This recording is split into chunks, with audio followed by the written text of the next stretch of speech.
Bon, on met la clé dans la porte à 2024, messieurs. Avez-vous passé un beau Noël? Je vais attendre quelques jours pour me Horrible. prononcer. Votre 24-25, là, ça a bien été. Je vais attendre quelques jours Dégueulasse. pour... ouais, non, c'est ça. On sait pas. Peut-être. Mais pour faire mon post-mortem, je vais attendre quelques jours. Mais Bruno, je suis convaincu que c'était horrible. Ouais, ça c'est sûr. J'ai deux activités, là. Ah, wow. J'ai eu deux activités. T'as eu deux activités, c'est ça. Ça a repris 1 minute 5. Mais c'est officiellement deux activités. Il y a eu du sport pendant Noël, en tout cas. J'ai assez hâte qu'on... Ah oui, il s'est passé des choses à Boxing Day en Premier League. C'était le fun. Ouais, ça a dû être écœurant. Ça a dû vraiment être cool. Mais non, beau Noël, beau réveillon, puis tout ça, là. Quelques consommations à gauche et à droite, mais rien de trop dépravé.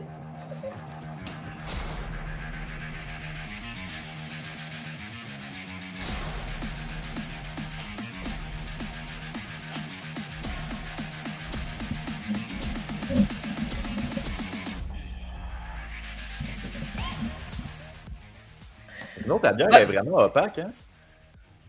Ouais, ben c'est ça. Bonne année! C'est une moisson pas de rail Oh! de la gabière. Et c'est ça. C'est une New England avec des houblons frais. Bon, quand ils l'ont fait. Mais c'est parce que la fois qui arrive, c'est que il y avait comme un bon dépôt dans le fond.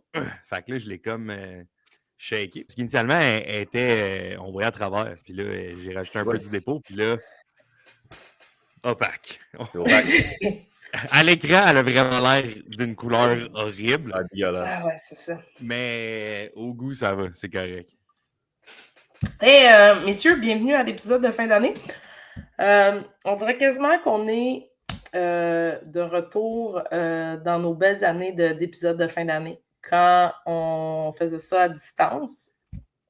Ah, mais le meilleur, c'est celui qui a bugué 8 fois, là. Puis que vous étiez chaud. Bah, tout.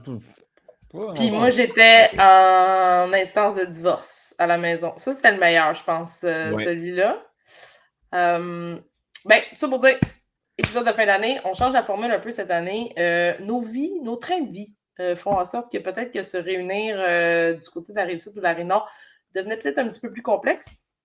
Puis, c'est ça. Fait qu'on a décidé de faire autre chose, mais je pense quand même que ça va intéresser les gens. Puis, pour vrai, ça a été un exercice où il a fallu que je réfléchisse parce qu'il s'est passé énormément de choses en 2024. Donc, je vous explique le concept, messieurs. Je vous ai demandé, ça a été potentiellement beaucoup mon idée. J'ai pris le lead là-dessus, donc vous m'enverrez des bêtises passées le 31 décembre. Je vous ai dit, cette année, on a changé. Non, pas de bêtises. On a changé un peu la formule cette année. On est allé un petit peu plus large. On a parlé de football, on a parlé de hockey, on a parlé de Patrick Laine, on a parlé de musique, on a parlé de... Vous rappelez-vous il y a 2 semaines quand il a fait 3 buts? Oui, je m'en souviens. J'ai vu ce qu'il avait dit, ça allait être quoi mon numéro 1 du top 5? C'était comme si c'était hier. Comme si c'était hier. On a parlé de cinéma, on a parlé de musique, on a parlé beaucoup du film des vampires que, Étienne, je t'avais dit j'allais écouter, que j'ai pas écouté encore. 2 semaines? Oui, mais je te promets que je vais l'écouter un bon jour. Encore sur Crave, hein? Toujours sur Crave. Voilà, je l'ai vu, je l'ai mis dans ma liste hier, il y a 2 semaines. Il est sur... Oui. Okay. Donc, il est dans ma liste, ça viendra. Donc, je vous ai demandé, messieurs, de réfléchir à 5 événements, moments marquants de 2024, avec une petite restriction. Donc, dans votre top 5, il doit obligatoirement avoir un moment Premier League, il doit obligatoirement avoir un moment soccer. Les 3 autres moments / événements peuvent être un peu de tout genre, tout sport confondu, musique, cinéma, théâtre, art visuel, ainsi de suite, MMA. Étienne, probablement que le combat Tyson, Jake Paul puis Mike Tyson est dans le grand moment. Top 1, facile. Donc, puis vous vous souvenez, dans le temps, on pigeait tout ça. Là, on va vraiment y aller all-in parce qu'on a beaucoup de choses à jaser. Moi, mes 5 moments sont sportifs. Vous, peut-être pas. Clairement pas. Donc, on va y aller. On n'a pas d'intro, j'ai pas de musique, j'ai pas fait de montage, rien. On va y aller straight pipe. Bruno, ton numéro 5? Ben moi, je vais dans le sport. Mais un sport qu'on n'a même pas parlé pendant l'année. Fascinant. Pas pantoute. Le 1er février, Ferrari annonce que Lewis Hamilton va rejoindre son écurie. Hey, j'ai failli en parler, mais bravo. C'est un moment pour comprendre à quel point c'est marquant pour moi. Parce que je ne suis pas un grand fan de F1. Là. Je veux dire, j'écoute les Grands Prix, je suis ça quand même de façon pas très assidue, mais je suis quand même intéressé. J'ai certains de mes amis qui suivent ça, fait que j'ai des discussions un peu avec eux par rapport à ça. Mais le 1er février, quand cette nouvelle-là est sortie, tout de suite, j'ai écrit à mon bon ami Germ, qui lui est un gros fan de Ferrari. J'ai écrit « What the fuck? T'as-tu vu ça? » Mon Germ ne comprenait pas trop ce qui se passait. Même aussi, au début, il y avait des rumeurs qui disaient que ça allait se faire pendant la saison, là, ce qui était quand même farfelu. Mais pour comprendre l'ampleur de ça, Lewis Hamilton, c'est 18 saisons en F1. Toutes dans la grande famille Mercedes. Bon, ces 6 premières saisons, c'était McLaren Mercedes. Après ça, il y a les écuries se sont divisées. Puis les 12 dernières saisons, ça a été avec Mercedes pour Lewis Hamilton. Là-dessus, 7 fois champion du monde au total dans sa carrière, grande carrière de 18 saisons. Ça pourrait même être 8, là, parce que le premier championnat de Max Verstappen, c'était un peu... Bref. Pour moi, ça aurait pas dû être ça. Ça aurait dû être Hamilton qui gagnait celui-là. Mais depuis ses débuts, là, Lewis Hamilton a quand même 40 ans. Mais tout ça, il a toujours été dans le giron McLaren Mercedes. Initialement, je pense que quand il était plus jeune au début là, en karting, là, c'était peut-être Ferrari. Là. Fait que c'était un peu un retour, c'est ce qu'on disait aussi au début, c'est que c'est un peu un retour pour Lewis Hamilton. Mais quand l'année 2024 a commencé sur ma carte de bingo, il n'y avait certainement pas Lewis Hamilton qui traversait chez Ferrari. Fait que ça va être vraiment intéressant de suivre ça. Puis j'ai vraiment hâte de voir, encore une fois, Drive to Survive, ce bout-là. J'ai hâte de voir comment ça va être traité. Puis tu sais, je dis ça, puis peut-être que finalement, ça sera pratiquement pas traité. Mais j'ai hâte vraiment de voir ça. Fait que c'est ce qui a commencé. Février a commencé fort. Gros. Pour moi, ça me fascine de savoir. Puis tu sais, je pense que la F1, c'est le seul sport, puis là, vous me corrigerez si je me trompe, où comme un an d'avance, il y a comme un échange, il y a comme un transfert qui est annoncé, puis le gars a fait comme l'entièreté de la saison avec Mercedes, a vu, tu sais, je sais pas, est-ce qu'ils ont coupé accès genre au rapport de l'automobile? Est-ce qu'il n'y avait pas accès genre à certaines informations parce que sachant que l'année d'après, il allait être avec Ferrari? Tu sais, moi, ça me fascine. Puis, je suis quand même une fan du podcast de Louis Morissette puis Jean-Philippe Vautier. Puis Vautier, je sais que c'est un grand fan de F1, puis il en a parlé beaucoup de ça. Puis même les plus vendus F1 au monde comprennent pas cette façon de faire-là. C'est comme si je me disais, il était-tu encore comme des meetings, Lewis Hamilton, de faire comme, hey, tu sais, parce que les autos sont designés et faits quasiment 2 ans d'avance. Fait que, mais le timing est un peu bon parce que, mettons, cette année, parce qu'il y a un changement de réglementation qui s'en vient en F1 pour le début de l'année 2026. Fait il reste comme 2 ans avec les modèles présentement. Mais là, tu sais, les ingénieurs et tout, ils commencent à travailler pour 2026, mais tu sais, les pilotes n'ont pas vraiment accès encore à ça. Fait que, tu sais, finalement, le timing est peut-être un peu bon pour ça. Puis, assurément, là, que, tu sais, Russell, qui était l'autre pilote de Mercedes, a eu accès à plus de trucs que Hamilton a eu le droit. Mais c'est ça. Ça n'existe plus des constructeurs, des pilotes constructeurs. Là, j'ai regardé le film Ford contre Ferrari là, récemment. Puis, dans le sens où, je ne me rappelle plus des noms, là, mais justement, le gars de Ford, le conducteur de Ford qui a réussi à gagner le Mans, c'était un pilote qui tripait construction de sa voiture et tout, mais tu sais, des pilotes mécaniciens, ça en fait plus aussi. Fait que je pense qu'au niveau de certains secrets, c'est moins pertinent. Moi, au niveau sportif, ça va être intéressant parce que tu l'as dit, ça fait 12 ans que Lewis Hamilton est ailleurs, puis Ferrari, depuis, ils n'ont pas gagné de championnat. C'est eux autres qui détiennent le record là, avec 16 chez les constructeurs, mais ils n'ont rien gagné depuis 2008.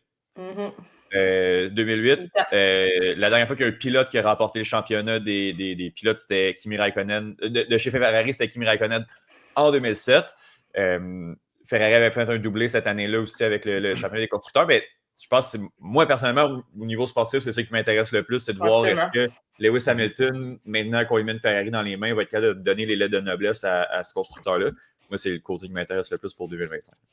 Il n'y a rien qui se vend mieux en F1 que Ferrari. Je veux dire, même s'il y a eu Red Bull des dernières années, Mercedes et tout ça, Aston Martin, il n'y a rien qui met le plus sur la carte dans la sphère sportive du sport automobile que Ferrari. Fait que de mettre probablement le meilleur pilote de sa génération avec le meilleur constructeur depuis plus de 100 ans, c'est un beau clash. Donc, bien hâte de voir ça. Merci Bruno. Excellent. C'est excellent numéro 5. Étienne, ton numéro 5 de l'année 2024.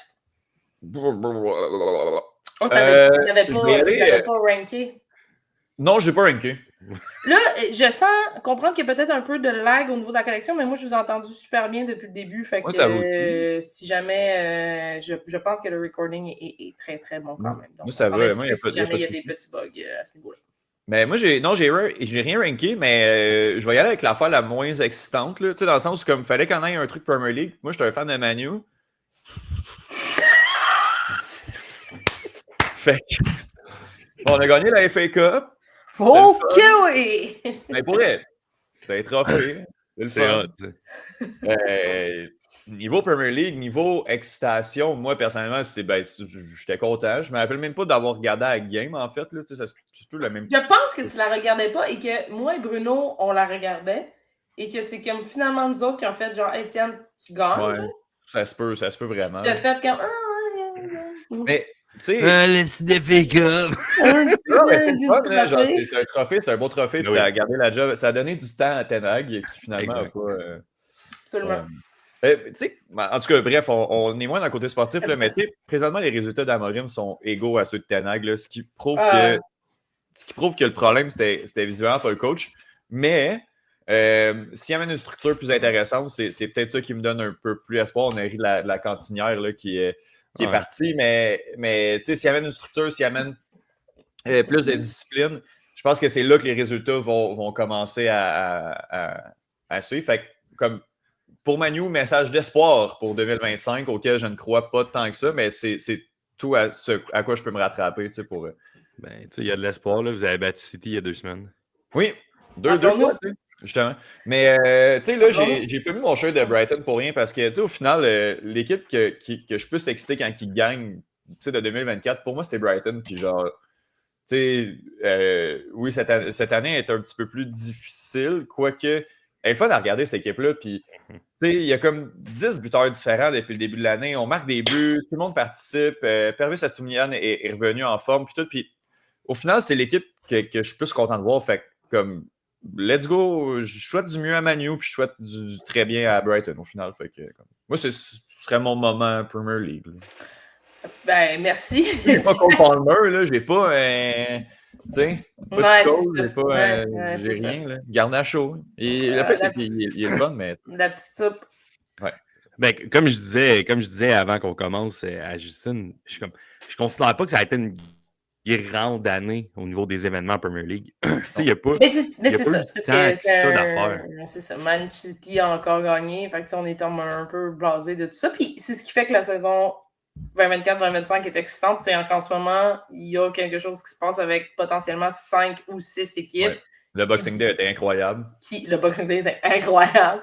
Je trouve ça tellement drôle qu'on fasse encore ce gag-là pendant que les gens savent. On a 1 heure, là, ça va être ça. Messieurs, mon top 5, moi, ça s'est passé le 19 novembre dernier, puis c'est la fin d'une époque, c'est la retraite de Rafael Nadal.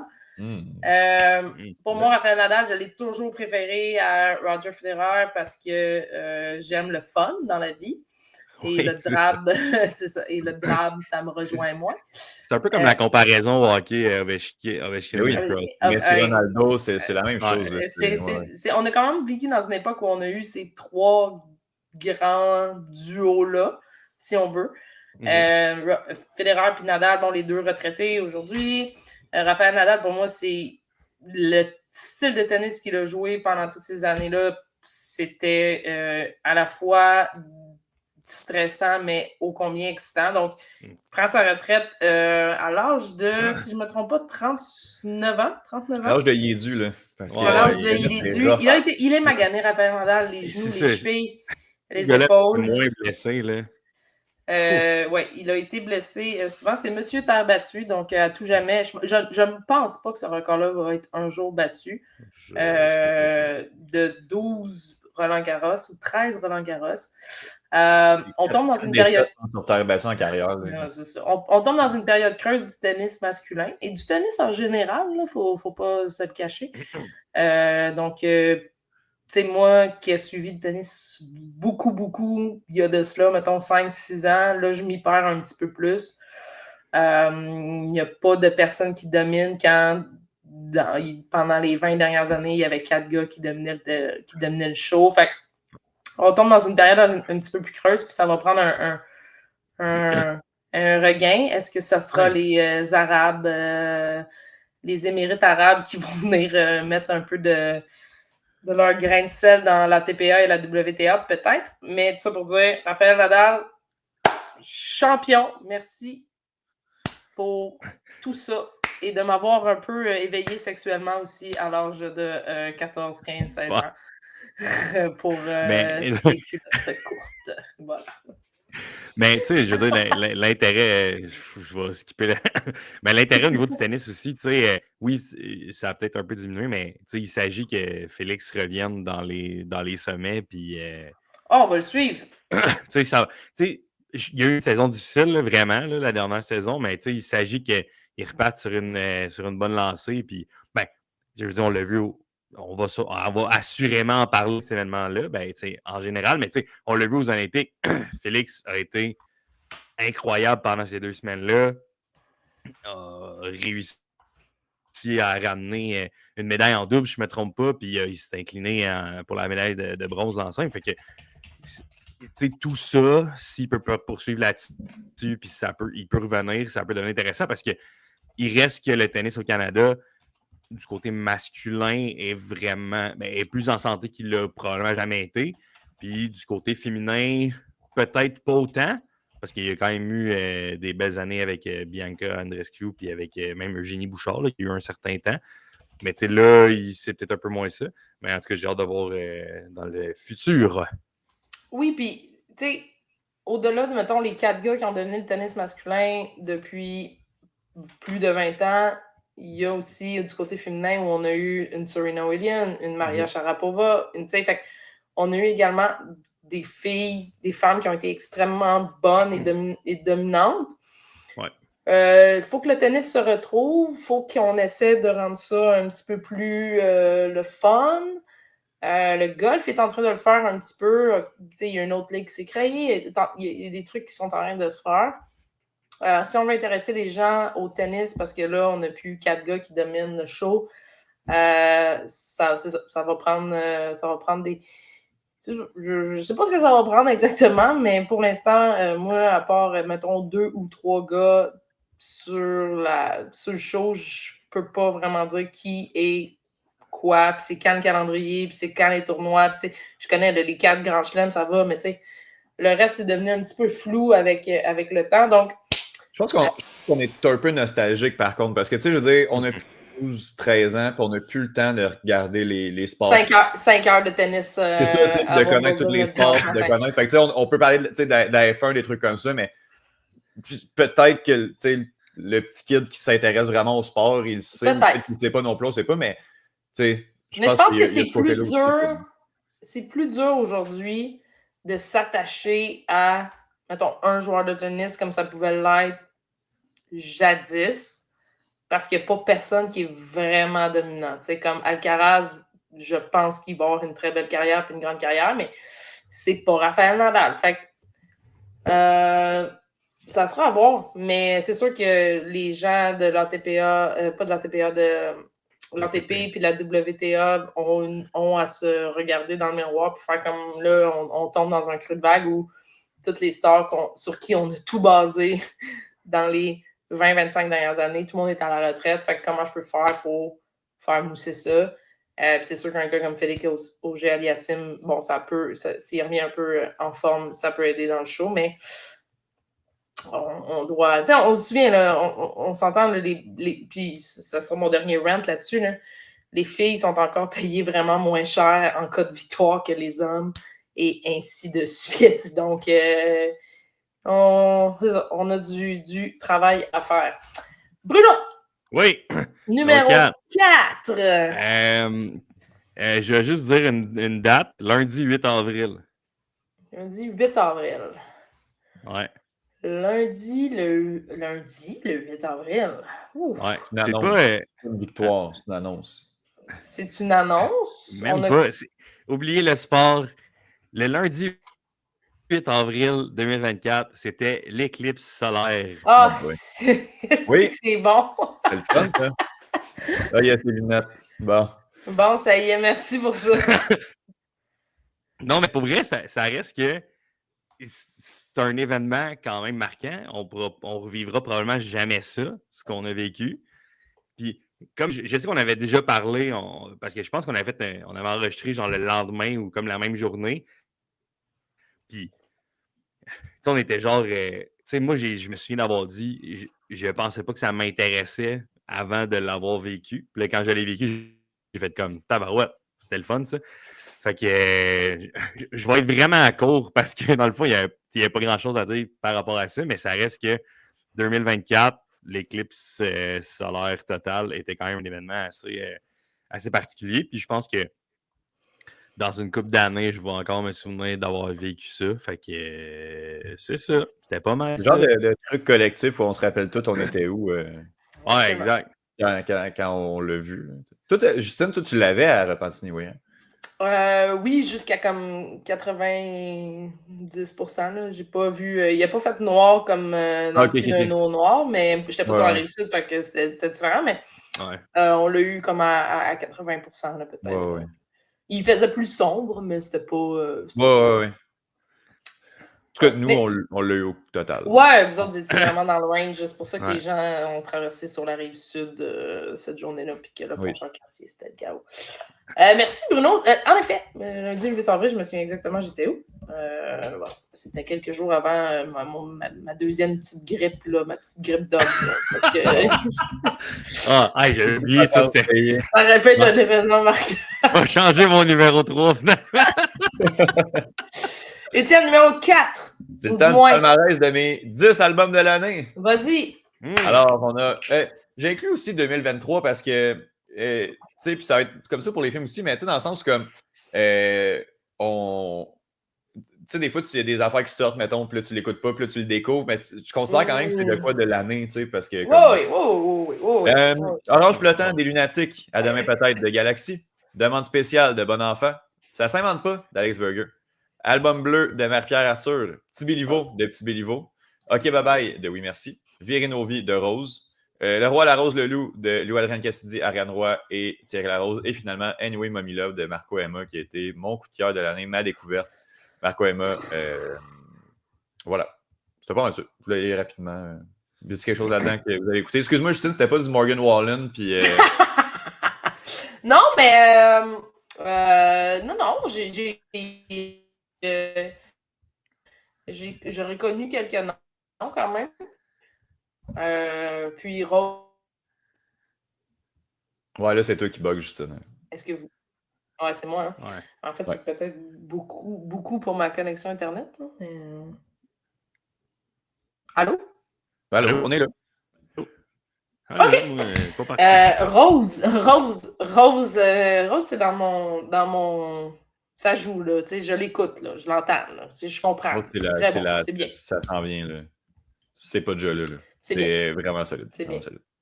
Le Roi la Rose le Loup, c'est sûr que si vous connaissez moins l'œuvre des trois, peut-être un peu plus niché, mais garochez-vous sur l'œuvre des trois. Là. Puis comme des nouvelles tunes de Lou Adrian, puis tout. C'est incroyable. C'est drôle parce que, tu sais, on avait effleuré il y a quelques semaines le Spotify Rap, mais tu sais, moi, c'est pas ça parce que c'est Apple Replay. Puis j'étais comme dans les trois, dans le fond, là, que ce soit Thierry Larose, Lou Adrian, Cassidy, ouais. J'étais comme dans les tops de ceux qui les ont le plus écoutés, mais c'est parce que vu que l'album, c'est les trois, puis j'ai tellement écouté cet album. Ouais, là, t'as un bonus en plus à chaque fois, là, comme les trois sont. Ça les a comme mis, là. J'ai tiré la rose, j'étais dans le top 1%. J'étais comme yes, man! Ah, ouais. J'étais quand même content par rapport à ça. Mais, ouais, ta liste, il y a bien des affaires. Puis Petit Béliveau, là, c'était bon, là. Ouais, ça aussi, je l'écoutais pas mal. Le genre de truc qu'on ne constate pas, là, j'ai eu la chance d'aller le voir au Metropolis, là, un mois à peu près, là, quand c'était Mal-Aimé qui faisait la... Ça fait pas mal un mois. Quand c'était Mal-Aimé qui faisait la première partie, puis c'est, tu sais, je disais aux Arcos, c'était le fun, tout le temps le fun aux Arcos, puis tout, mais là, un Metropolis qui est là à comme 100% pour Petit Béliveau. Le monde qui a embarqué pour la première partie aussi, c'était vraiment cool de voir les gars sur la scène, tu sais, puis ouais, non, Petit Béliveau, c'était il est bon, il est vraiment, vraiment bon.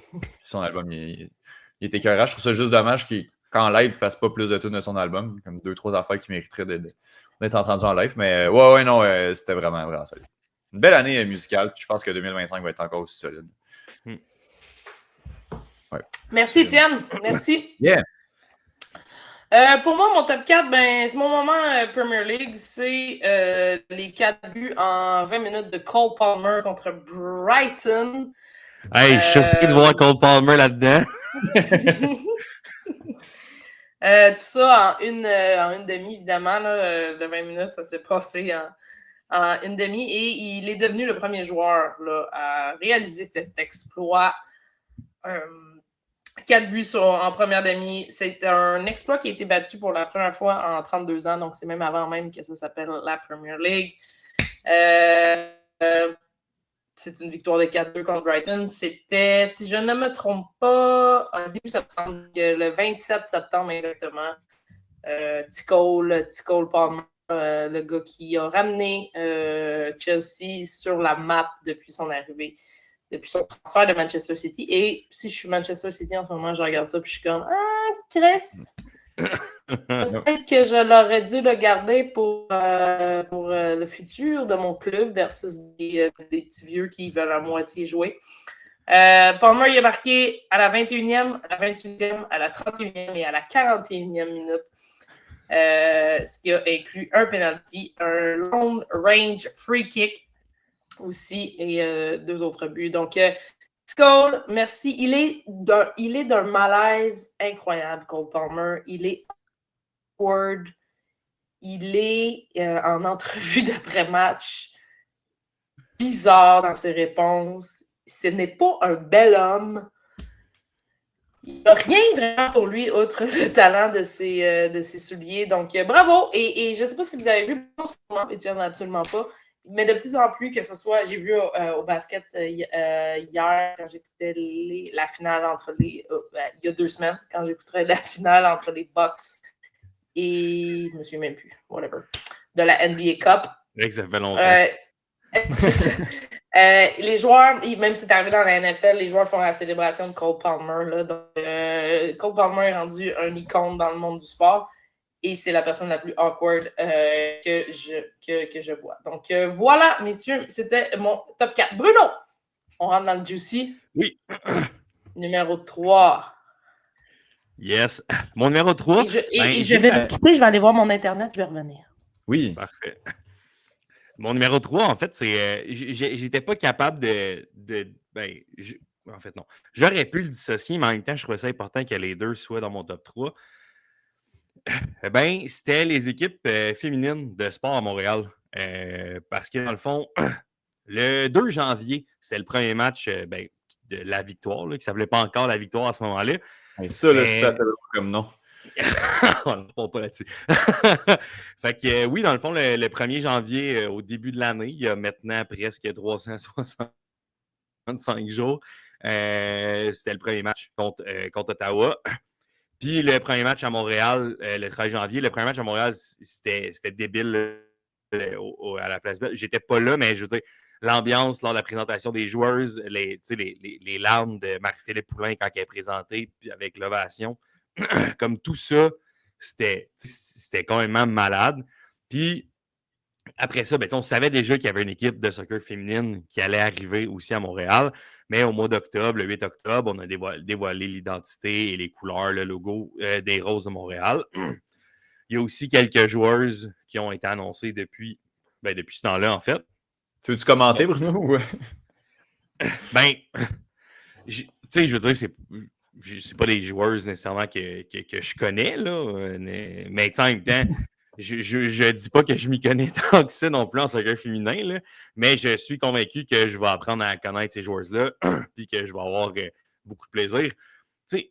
Moi, c'est peut-être une prédiction, mais je pense que c'est peut-être un souhait aussi, là, un mélange entre les deux, mais j'ai l'impression que peut-être le plus gros nom, ce serait bien que le plus gros nom soit annoncé avec le chandail. Le genre de truc que à chaque année, on se dit « Ah, ça serait le fun que l'Impact fasse ça, qu'ils dévoilent leurs nouveaux joueurs en même temps qu'un nouveau maillot. » Tu fais comme de quoi de gros. Je me dis que dans le cas des Roses aussi, ça pourrait être intéressant de faire ça. Bon, bien évidemment, ils ont encore du temps. La saison va commencer seulement en 2025. Ils ont le temps encore. Il y a de plus en plus de signatures qui se font. Il y a des joueurs qui ont été annoncés dans les derniers jours, dernières semaines. Ça va continuer. Je pense que le but, c'est que ça continue aussi dans cette mouvance-là. J'ai hâte. Si mon horaire le permet, assurément que le premier match, je veux être là. Il faut l'encourager. Ben oui, c'est ça, exactement. Je veux dire, le premier match à domicile, je veux être là. Je suis pas allé pour la victoire parce que le hockey, ça me parle moins à la base. Je suis un peu tanné du hockey. Mais ça reste que je suis quand même, s'il y a un match puis que ça donne que je peux regarder un peu, je vais regarder puis ça va m'intéresser quand même. Mais assurément que le premier match des Roses à Montréal, je vais m'arranger pour être là puis vivre ce moment-là. Fait que c'est ça. Fait que numéro 3 de l'année, c'est un peu ces deux-là, puis la montée aussi du sport féminin au Québec, puis partout aussi à travers le Canada, le monde. Puis je trouve ça hyper intéressant, en espérant que la ligue dans laquelle, la Super Ligue du Nord, la ligue dans laquelle les Roses vont évoluer, en espérant que ça va bien fonctionner. Forcé d'admettre que pour le hockey, la PWHL, ça semble bien aller, ça semble bien fonctionner. On a l'air d'être sur des bonnes bases, fait qu'en espérant que ce soit la même chose pour la Ligue de soccer. Donc voilà, mon numéro 3. On ne s'est pas beaucoup intéressé aux autres équipes de cette ligue-là, hein, quand même. On sait qu'il y a les Roses, mais il y a aussi genre il y a Calgary, Toronto, Vancouver, Halifax et Ottawa qui vont joindre aussi à cette ligue-là, puis ça va être intéressant. Toronto a comme pas encore de nom, ou à moins qu'on ait décidé d'y aller vraiment avec AFC Toronto. Je pense que oui. Bon, regarde. Tiens, Toronto FC, puis... Ouais, puis à Montréal, on peut pas... on peut chialer, là. Il y en a qui le font très bien depuis... oui, effectivement. Mais je pense que quand ça va commencer, puis quand les effectifs vont être plus complets, ça va être plus facile d'en jaser. Là, pour l'instant, ouais. Je sais pas, je veux dire, j'ai pas regardé toutes les équipes, mais j'ai pas vu beaucoup d'annonces. Là, non, puis Montréal a 3 joueuses annoncées, je crois. Ouais, demain, le 4e. Oh! En fait, il y a un jour, 4, là. Le 19, là. Fait que là, il y a 4 joueuses annoncées, là. Ouais, mais là, il y en a annoncé nos 2 jours, fait que là, ça va. Bon, tant mieux. Très cool, très cool. Moi, je vais y aller avec... 2 secondes, c'est juste plate, Justine, qui a manqué mon segment complet sur le sport féminin à Montréal. Ouais. C'était-tu l'annonce des Roses? Ben, l'annonce des Roses et le premier match de la victoire, c'était comme mon numéro 3 conjoint. C'est excellent. Bravo. C'était-tu dans tes trucs, ça? On pourrait reposer là-dessus, mais non. Non, pas du tout. OK, parfait. Moi, le sport, c'est pas si important que ça. Ouais, c'est ça. On est ça joue pas bien. Je vais y aller avec c'est l'heure du top 10 des combattants québécois à surveiller en 2025. Yes. Parce que, en fait, je voulais parler de MMA. Puis l'UFC, ça a été dégueulasse cette année, là, pour vrai. Puis les gars-là, ça fait vraiment dur. Là. Il y a eu un combat de fun dans l'année. Tu sais, après ça, des petites affaires, mais des combats qui veulent dire de quoi le fun. Il y en a un, c'était Gagey puis Holloway. Puis comme il n'y a même pas eu il n'y avait pas de ceinture. Là. Ben, la ceinture du badass motherfucker. Là, fait qu'on s'en fout un peu. Fait que, ouais, rapidement. Hey, mais si moi, Étienne, ou. Puis peut-être parce que tu étais là, puis après ça, je te laisse parler, là, je m'excuse.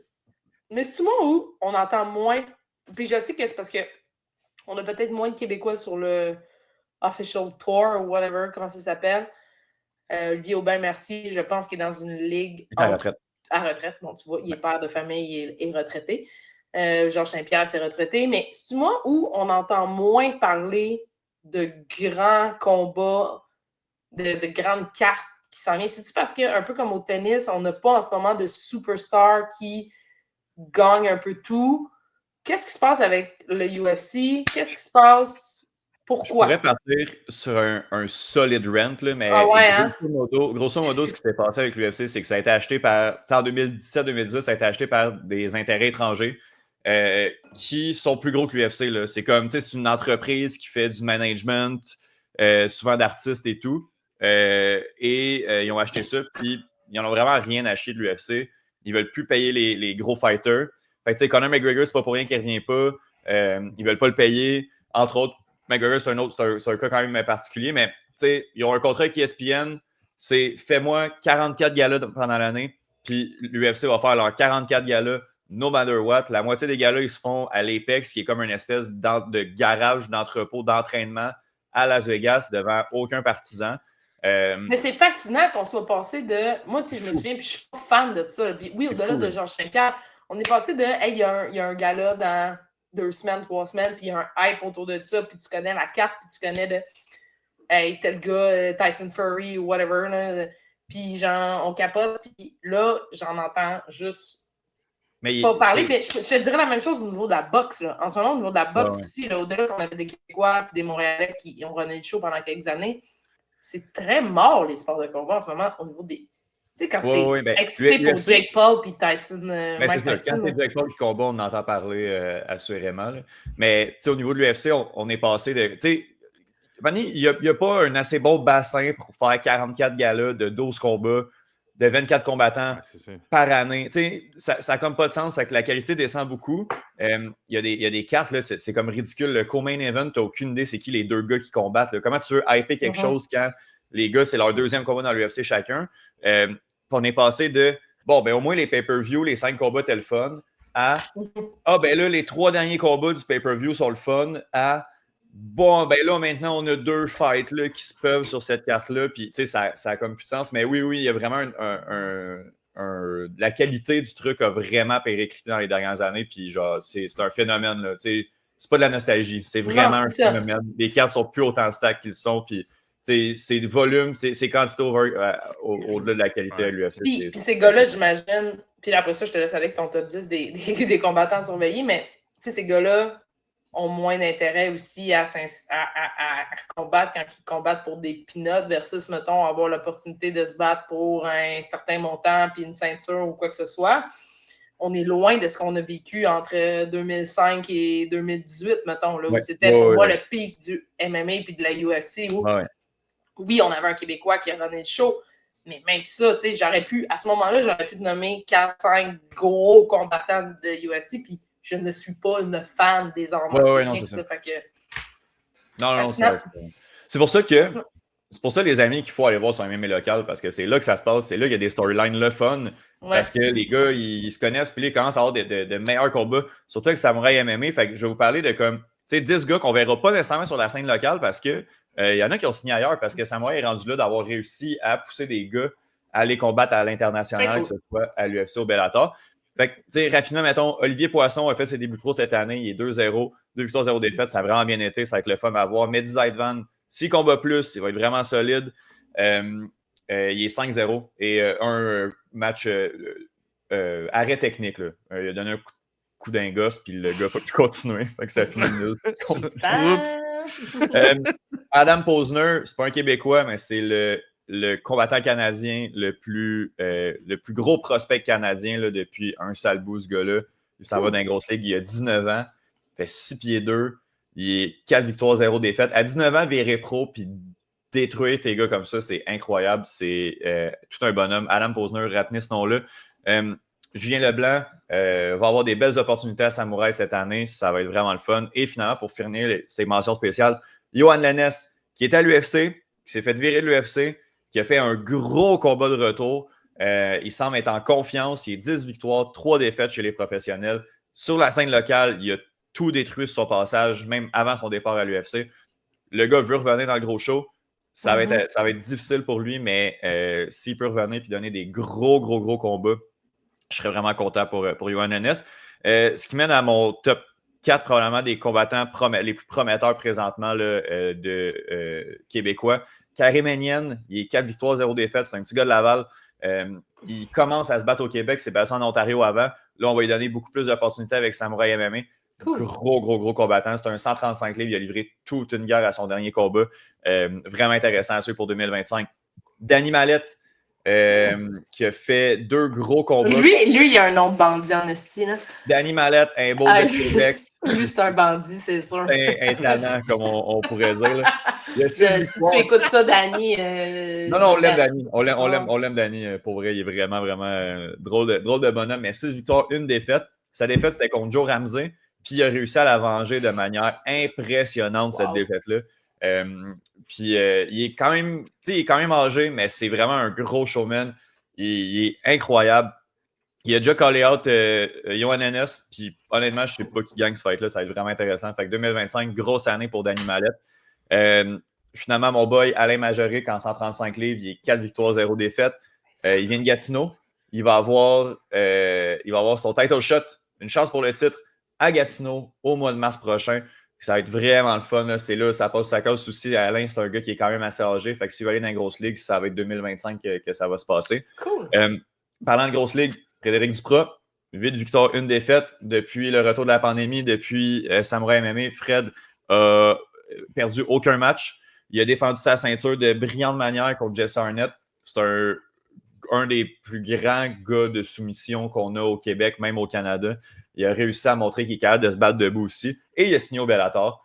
Fait que lui, on ne le verra pas sur la scène locale en 2025. Sa dernière victoire contre Jesse Arnett l'a propulsé à l'international. Fait que ça va être vraiment le fun de voir ce qui va se passer avec Fred Duprat. À le Bellator, il n'y a aucune chance qu'on voit des combats avec une grosse carte. Là. On dirait que c'est eux autres qui sont dans le 44 galas par année. Là. Non, Bellator, ils font beaucoup moins de galas. Ça a été acheté par le PFL, une autre organisation dans laquelle Olivier Aubin-Mercier était. On ne sait pas exactement où le Bellator s'en va, mais ils font des cartes un peu partout dans le monde. Il y a quand même des gros gars qui se retrouvent là. OK, Étienne. Oui. C'est quand le prochain... Tu sais, parce qu'on l'a déjà eu. C'est quand le prochain gros gala au Québec, UFC? Ça va être au mois de mars à Gatineau. OK. Mais au casino, j'imagine. Non, à Gatineau, ils vont faire ça au Slush Poppy. OK, c'est ça. Je ne sais pas, au casino du Lac-Lémy. OK. Étienne, en 2025, il faut que tu m'amènes voir du MMA. Je serais vraiment down qu'on aille voir ça. C'est vraiment le fun. L'ambiance est vraiment cool. Je serais vraiment down de m'asseoir avec des bandits. Et t'as pas tort. Et finalement, le gros combattant à retenir pour 2025. Ben là, Chris. Non, mais je connais ma clientèle. Je connais ma clientèle. Le gros combattant en 2025, c'est Tommy Morrison. Le gars, il a 8 victoires, 0 défaites. Cool. C'est personnellement, moi, tu sais, j'ai vu tous ses combats quasiment en live. Il a commencé avec Samouraï MMA, il les a tout gagnés. C'est pour un des combattants les plus le fun à regarder. Il est bon partout. Il est beau à voir aller. Quand il vire méchant, c'est probablement le bout où il est le plus intéressant. Puis là, sky is the limit. Là. Il a battu tous ses adversaires. Il en reste un ou deux combats, là, sur la scène locale à ce gars-là avant qu'il aille vers de plus hauts cieux. Fait que ouais, Tommy, un petit gars, là, 125 livres, là, c'est un des futurs du MMA québécois. Là, 8 victoires, 0 défaites. Ouais, puis il est solide. Un bon petit talent, ça aussi, Tommy. Cool. Je fais juste réitérer que j'adore les gens qui portent des vestes de cuir. Mon numéro 3 pour moi, messieurs. On est rendu au numéro 3, c'est ça? 3. Oui. Moi, c'est. Vous deviez penser que j'allais vous parler de golf en 2024. L'année complète de Scottie Scheffler, qui est le meilleur golfeur au monde, le meilleur golfeur qu'on a eu depuis Tiger Woods. Gagné le Master. C'est un phénomène en ce moment sur le tour de la PGA. Il remporte tout et il a l'air d'un gars de 45 ans dans un corps de 28 ans. C'est fascinant. Et le highlight de l'année, c'est qu'il a été arrêté juste avant la ronde numéro 2 du PGA Championship parce que cette histoire-là est incroyable. Là. Il y a un trafic parce qu'il est arrivé un incident automobile entre un bénévole, quelqu'un qui est décédé, mais il y a eu un accident d'auto, quelqu'un est décédé, fait qu'il y a un trafic monstre. Lui, il décide on lui dit, faut que tu coupes si tu joues, tu coupes la ligne, puis tu vas voir, on va te faire passer. Là, il arrive ça, la police, un policier un peu en power trip décide de comme smasher Scottie Scheffler, le menotte, l'amène au poste. Le gars, il a une mugshot. Tout ça avant sa ronde numéro 2. Il arrive 1 heure avant au champ de pratique. Il joue sa ronde. Il score super bien quand même. Mais il n'a pas gagné le PGA Championship, vous comprendrez, mais tout ça se passe en l'espace de 3 heures.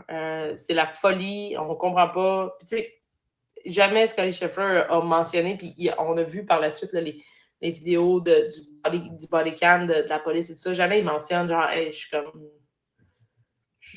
suis genre le meilleur joueur de golf au monde en ce moment. Là. C'est-tu chier? Il dit jamais ça. Fait que là, le policier. C'est moi.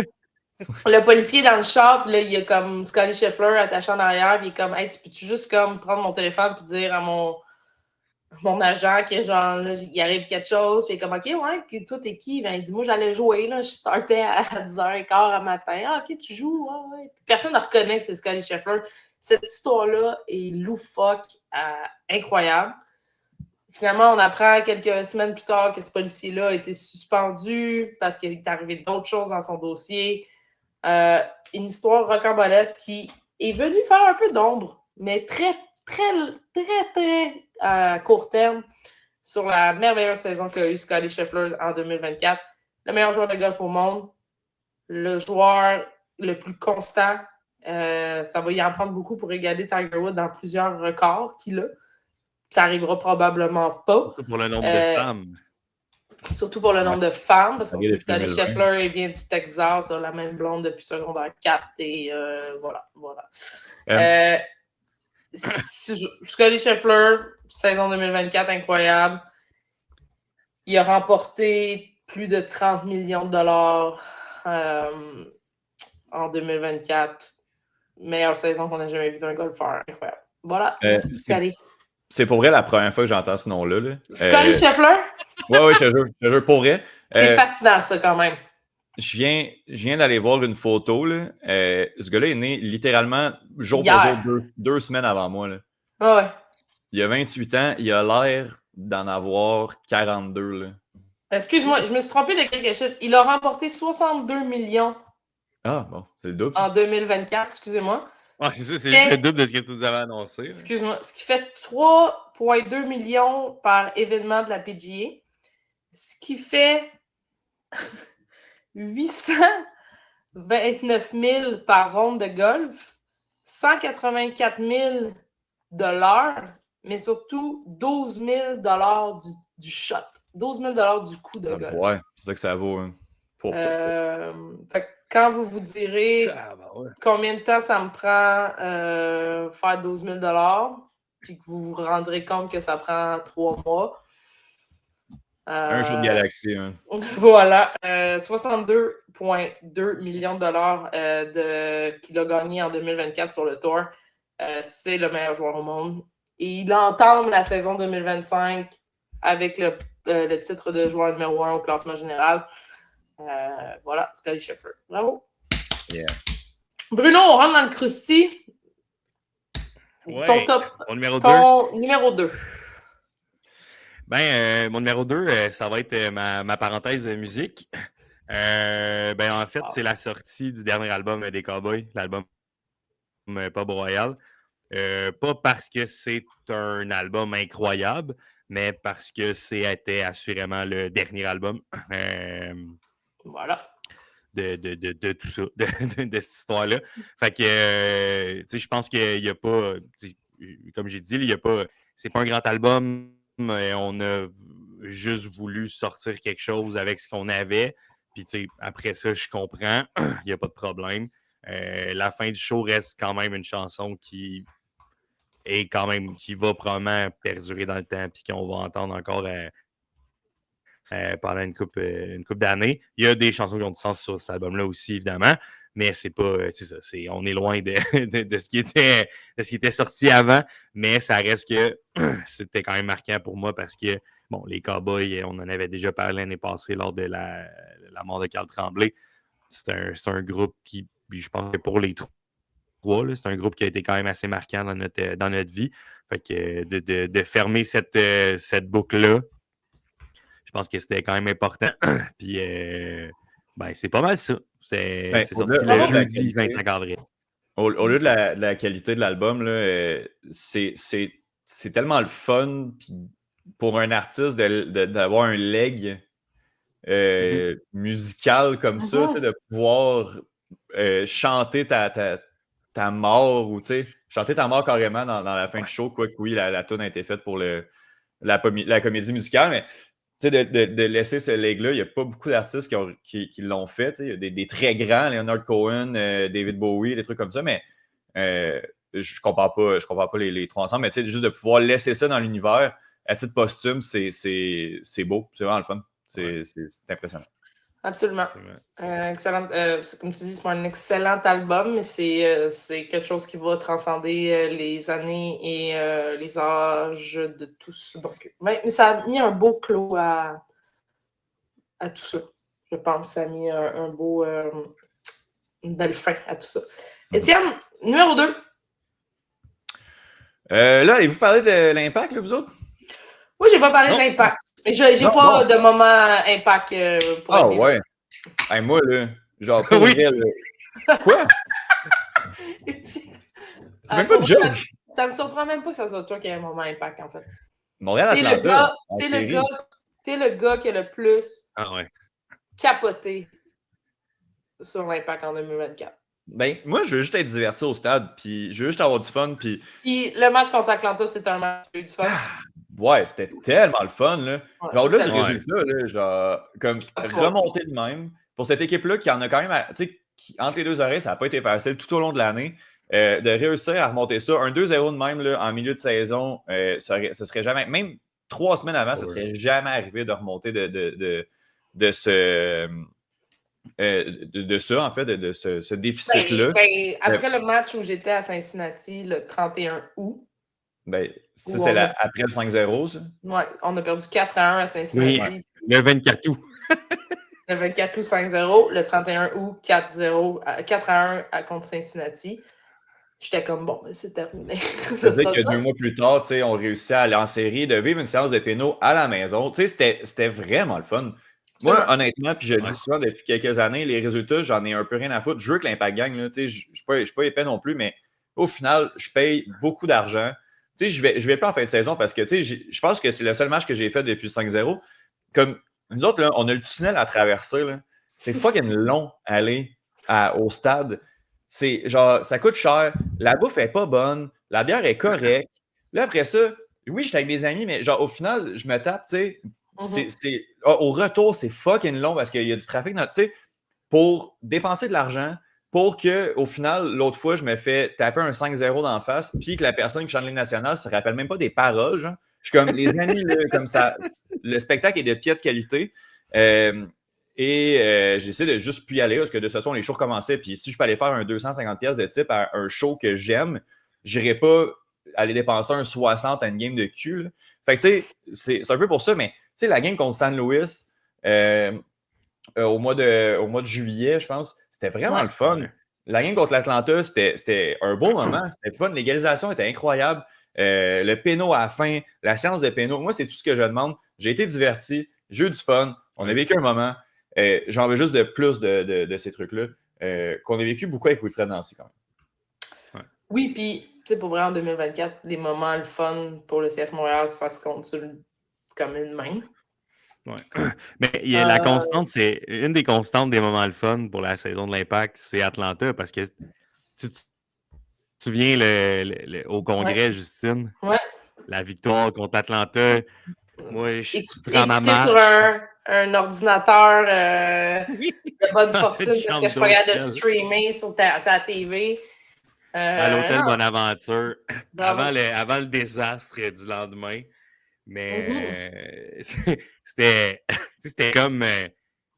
on dirait que ça, c'était comme inattendu, mais c'était comme toute une victoire. Ça avait comme, on dirait, reparti la fin de saison du club. Puis pour se rendre finalement en série contre Atlanta, puis perdre en pénaux. Mais c'était vraiment... Atlanta a eu vraiment une belle run en playoff aussi. Puis ils ont sorti éliminé Miami pour nous. Pour moi, c'est une victoire assurée. Merci, Étienne. En effet, 2025, là, ça va juste prendre des joueurs, mais au-delà de ça va être correct. On va trouver deux, trois éléments pour remplacer les effectifs perdus. Mon numéro 2, j'ai hésité parce que là, j'ai comme 2 excellents moments. Puis, je me demande si Bruno va me scooper mon top 1. Ça se peut. C'est pas grave, j'enchaînerai. Mon numéro 2 qui est pour moi, au-delà du fait que le 3/4 des maisons de la Rive-Nord est en train d'être inondées le 9 août dernier avec des pluies torrentielles, que Repentigny était en mesure d'urgence puis que moi, j'étais juste comme en char en train de me rendre dans un chalet avec des amis ne sachant pas si mon appartement allait survivre ou pas. À côté, sur le dash du char en arrière, j'ai vu la victoire des hommes aux 4x100 mètres en athlétisme aux Jeux de Paris. Première fois en 28 ans qu'on remporte l'or. La dernière fois, on sait très bien comment ça s'était passé avec Bruni Surin. Bruni Surin qui était chef de mission de l'équipe canadienne, qui est dans les estrades et qui voit ça. Il n'y a rien de plus excitant pour moi aux Olympiques que le 4x100 mètres. Il n'y a rien de plus excitant que de battre des Américains dans quelque chose qui doivent exceller. Une 7e médaille pour notre ami André Degrasse. Un Stade de France qui explose parce que malgré qu'il y avait... on est peut-être Canadiens, mais les Français nous aiment bien quand même, je le crois. Aaron Brown, Jeremy Brake, Brandon Rooney et André Degrasse, première fois Atlanta 96 où c'était Venezuela qui avait finalement remporté devant les Américains. Si vous avez la chance de juste aller réécouter cette course-là, où en 37 secondes, quelque chose comme ça, 37 points quelques secondes, on remporte la médaille d'or. C'est complètement malade. La plus belle médaille des Jeux de Paris. Absolument. Je pense que ce qui rend ça encore plus savoureux, c'est le fait que c'était pas attendu. Mais c'était pas attendu. On avait remporté l'argent à Tokyo. On avait remporté le bronze 4 ans avant, donc à Rio. 3 ans avant Rio, 5 ans avant à Rio. Donc, c'était juste, mais on n'était pas prévu, c'était pas supposé d'être ça. Tout le monde était comme c'est ça. Aaron Brown, il est fini. André Degrasse, il est brûlé. Puis Degrasse n'avait pas des grands jeux, là. Degrasse, mais il est vieux. C'est ses 3e jeu. Il commence à être fatigué. Les blessures, et ainsi de suite. Puis, c'est ça. Bravo. Super moment. Je vous invite honnêtement à aller réécouter ça. Tout ce que ça me manquait, c'est un Paul qui commente la course puis qui capote. Mais bon, pas à son âge. Mais voilà, pour le course médaille d'or. Yeah. Je bug beaucoup, je m'en excuse, je bug beaucoup. Bruno, je te laisse aller avec ton... Pour relancer, pour reparler un peu de ça, c'est 4 fois 100 mètres. Moi, j'étais au travail, j'étais dans la cuisine, puis il y avait plein de monde, là, parce que c'est un vendredi, c'est le camp de jour, là, fait que ça brasse pas mal dans la cuisine, mais genre à gauche, à droite, puis tu sais, tout le long des Olympiques, on avait tout le temps un peu en background dans la salle, les Olympiques qui jouaient, tu sais, quand c'était possible. Puis là, ben, c'était l'heure du dîner, puis ben, ah oui, c'est vrai, c'était le déluge aussi à Rougemont, fait que comme tout le monde était à l'intérieur. Fait que, tu sais, là, vu que les jeunes, ils avaient comme fini de manger, fait qu'on avait comme arrêté, mais moi, j'étais dans la cuisine, puis je regardais ça. Puis le fait que j'avais tellement pas d'attente, ça m'a tellement... J'ai explosé, j'ai crié, j'ai tapé sur le comptoir, ça a résonné dans ma main pendant, je pense, 3 jours. Puis j'ai des employés qui sont rentrés en même temps, ils ont fait comme, qu'est-ce qu'il y a? Dont la coordinatrice qui est comme, Bruno, quoi? Je fais comme le 4 fois 100 mètres, ils ont gagné. Là, elle fait comme, ah, il était bon. Ça m'a vraiment beaucoup fait rire, mais je pense que, tu sais, ça reste les Olympiques en général à Paris. Je pense que ça a été quand même, un bon succès, là. Ça a été une belle quinzaine, je trouve que ça a été intéressant. Il y a eu beaucoup, beaucoup de belles choses, beaucoup de moments intéressants. Puis oui, le 4 x 100 mètres fait partie de ces moments-là, mais tu sais, il y en a eu plein, là, des moments hyper beaux. La finale de volleyball de plage, les filles, c'était intéressant, c'était le fun, c'était un beau résultat. Ça aussi, c'était pas inattendu, là, parce que je veux dire, il avait gagné, je pense, un championnat mondial l'année d'avant. Summer McIntosh, qui a connu une semaine qui n'a pas de calice de sens. Je veux dire, elle a gagné tellement de médailles. Fait que non, ça c'était effectivement un bon choix, numéro 2, juste ça. Merci. Rapidement, on va faire ça avec notre top 1. Bruno. Ben, je suis certain que vous attendez pas mal à c'est quoi mon numéro 1, considérant que je n'ai pas encore parlé de Premier League. Le 26 janvier, le vendredi matin, je travaillais de la maison. Je me suis levé, j'étais allé aux toilettes, j'ai pogné mon sel. Et la première chose que je vois, c'est la grosse face de Jürgen Klopp qui annonce qu'il est fatigué, qu'il est tanné, puis que c'est la fin pour lui à Liverpool, qu'il va finir la saison et après ça, il va partir. Je ne vous cacherai pas qu'au même titre que pour mon numéro 2, j'ai versé des larmes. J'étais bien triste de tout ça.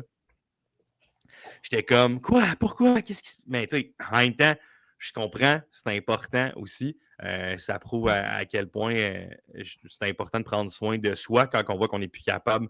C'est bien de le dire. Je pense que dans le monde du sport, les athlètes ou tout ce qui entoure ça, ils ne sont pas nécessairement bons pour le faire puis pour le dire.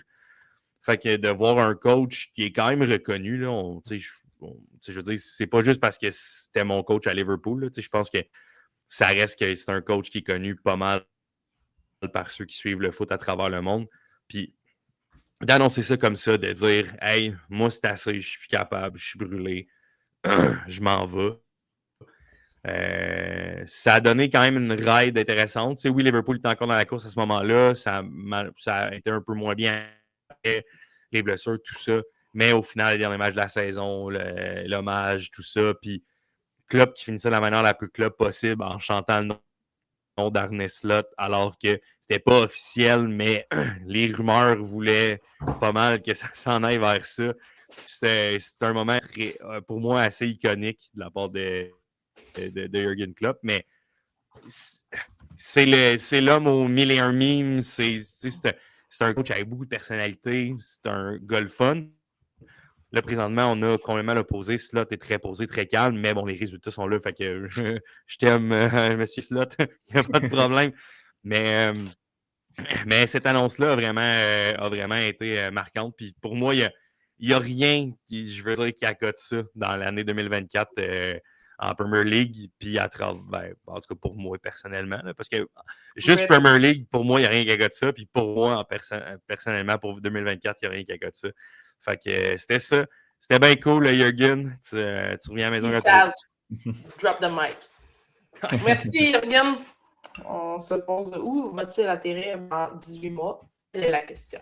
Étienne, ton numéro 1 en 2024. Yeah! 2024, je vais avoir regardé plus ou moins 250 films. C'est un objectif que je m'étais donné. J'ai regardé du film Anxiety sur tous les nuits quand j'ai regardé Mambo Italiano. Fait que je vais y aller avec mon top 10 des films, mes films de 2024 préférés. Donc, encore là, j'inclus 2023, 2024. Surtout pour les films, les dates de sortie sont tout le temps assez floues.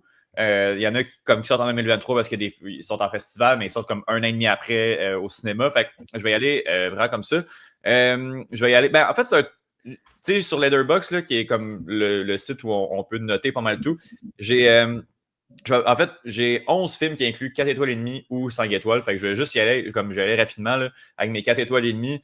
Inside Out 2, vraiment bon. Garochez-vous là-dessus. La Fonte des Glaces, Echo à Delta, Poor Things, Anatomie d'une chute et Spider-Man Across the Spider-Verse, qui est le deuxième. Ça, c'est vraiment bon. Garochez-vous là-dessus, là, les dessins animés là, qui jouent un peu avec Spider-Man. C'est tellement beau. C'est super bien fait. C'est beau, c'est le fun. Je ne saurais plus vous le conseiller. Puis on amène dans mon top 5 des films de l'année. Yannick de Quentin Dupieux. Ça dure 67 minutes. Là. C'est tellement drôle. Là. C'est tellement bon. Quentin Dupieux qui fait 2 films par année. Là, c'est une espèce de huis clos dans un théâtre avec un gars qui est un abruti complet. C'est vraiment drôle. Yannick, je vous conseille. Ababouiné, j'en ai parlé. D'André Forcier, je n'ai parlé souvent. Les Rayons Gamma, j'en ai quand même moins parlé. C'est Henri Bernadet qui a fait ça, qui a fait également À l'Ouest de Pluton, qui est, moi, un de mes films préférés. Puis Les Rayons Gamma ne fait pas exception à ça. C'est un film québécois qui suit plusieurs jeunes issus de l'immigration, souvent de 2e génération. Et justement, c'est comme plein d'histoires qui se recoupent. C'est des acteurs, des non-acteurs, en fait, qui jouent, puis c'est super bluffant, comme À l'Ouest de Pluton. Je vous conseille. Et finalement, 2 films américains qui ont eu 5 étoiles, à mon avis. Sing Sing, que j'ai vu au début de l'été. C'est tellement bon sur le rapport à l'art dans la réhabilitation des prisonniers. Sing Sing, c'est une prison dans l'État de New York.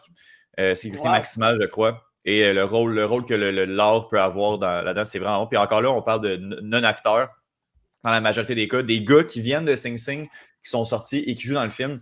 C'est vraiment touchant. Et là, j'en ai parlé 20 000 fois. Fait que The Substance est mon film préféré de l'année. Tout le monde devrait avoir The Substance dans sa vie. C'est tout. Merci, Étienne. Merci, Étienne. Je clôt le débat avec ma connexion Internet bizarre un peu. Puis pourtant, j'ai tout fait des vérifications. Je suis plugué dans le mur, mais bon, ça semble être compliqué. Malgré une saison 2024 catastrophique pour le CF Montréal, il y a pour moi un élément hot de tout l'été, puis c'est le parcours de l'équipe Canada en Copa América. Entre autres, la séance de tir au but contre le Venezuela. Je suis dans un bar dans Annecy avec mes bons amis. Puis pour moi, même le match contre l'Argentine, qu'on a perdu, toute cette séquence-là, le premier tournoi pour Jesse March, cette Copa América-là où on rentrait un peu inconscient de ce qu'on allait vivre. Le départ de John Herdman, l'arrivée de Jesse March, des choix bizarres en Nations League. Pour finalement avoir vraiment du fun et perdre une médaille de bronze dans les dernières secondes contre l'Uruguay, où on aurait dû gagner ce match-là bien avant. Le parcours complet d'équipe Canada, Ismaël Koné, Bombito, tous les gars qu'on a vus dans notre cour arrière qui ont du succès à l'international. Après ça, la vente de ces gars dans la Ligue 1 française, et ainsi de suite. Bravo. Mon coup de cœur de tout ce tournoi-là, c'est le petit Jacob Schaffelberg qui encore est toujours un membre de l'effectif de Nashville en MLS. Mais je ne comprends pas pourquoi des clubs ne sautent pas sur ce gars-là. Il est tout ce que j'aime d'un joueur de soccer. Donc, bravo, Canada. ce qu'on a vécu là, je souhaite le revivre cet été en Gold Cup et je souhaite encore plus le revivre en Coupe du Monde en 2026. Les temps sont bons pour être membre de l'équipe canadienne de soccer masculin et je crois que Jesse March est le fit parfait pour ces gars-là. Un bon mix entre la motivation et la technique et l'ensemble de l'œuvre. Été qui passait un peu dans le beurre avec les performances du club local, qui a su lever tout ça avec notre équipe canadienne. Ça fait du bien de vivre des bons moments avec l'équipe canadienne. Yeah, messieurs, merci. La Copa América, j'ai fou aimé ça. C'était vraiment cool. On s'était vu après ça le match demi-finale contre l'Argentine. Vous étiez là. Rodrigo de Paul. C'est ça. On peut pas finir ça comme ça. On peut pas finir sur Rodrigo de Paul, mais tout ça, c'était juste le fun de cliquer. Puis, tu sais, de voir du monde avec des chandails du Canada, de se promener, puis de faire comme, hey, c'est sûr, les gens, ils ont des chandails de Messi, ils ont des chandails de Ronaldo, ils ont des chandails de whatever, mais, hey, fuck them. Non, c'est le fun qui t'intéresse. Après ça, ouais. Après ça, il faut juste que ça reste. Merci, messieurs. C'était notre recap de l'année 2024. On a oublié plein de trucs. On a oublié des albums. On a oublié des affaires. On n'a même pas parlé de Caitlin Clark qui a battu tous les records possibles en NCAA puis qui a défoncé les portes du sport féminin, qui est Madame Times 2024 pour la personnalité de l'année pour le magazine Times aux États-Unis. Comment est-ce que ça vaut, là? Oui, c'est ça. Il y a plein d'affaires qu'on n'a pas parlé. On n'a même pas parlé du Canadien de Montréal. On n'a même pas parlé de Coco Phil. On a plein d'affaires qu'on n'a pas parlé. Les madames. On n'a même pas parlé des madames. Drone Gate. On n'a rien de tout ça qu'on n'a pas discuté. C'est pas grave. L'année 2025 nous réserve encore et toujours d'autres belles surprises. En rafale, est-ce que les Chiefs de Kansas City vont gagner un Super Bowl de suite? La Nation Cup entre les Américains, les Canadiens, les Suédois et les Finlandais, est-ce que ça va level de expectation? Je ne pense pas. Est-ce que Justine va améliorer sa connexion Internet? C'est pas parce que c'est un excellent rant. Oui, je suis désolé, mais... Je ne sais pas ce que ça va donner. Pourtant, en fait, Marie-Ève joue au Xbox, puis je pense que c'est ça le problème. Non, mais non, Lise, ben, j'y ai dit, OK, les amis. mais ça n'a rien changé. Bye! Bonne année! Hey, bonne année!